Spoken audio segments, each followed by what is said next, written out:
suis ingénieur mécanique de formation. J'ai fait l'INSA à Rennes. J'ai complété, on va dire, ma formation par une petite année en double diplôme en école de commerce. À la suite de ma formation, je suis parti travailler 2 ans aux États-Unis.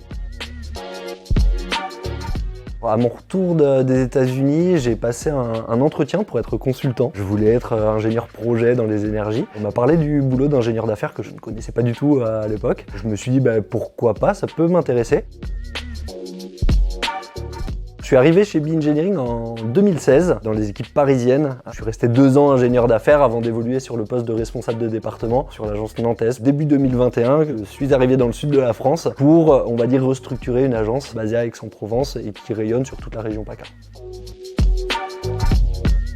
J'ai toujours été très bien accompagné pour justement le transfert d'agence, le transfert d'activité, la passation. Sur la deuxième mutation, cette montée en compétences était un petit peu plus... il y avait un gap qui était un petit peu plus élevé. J'étais accompagné toujours par le directeur France, Nelson. Là, c'était un petit peu plus sportif.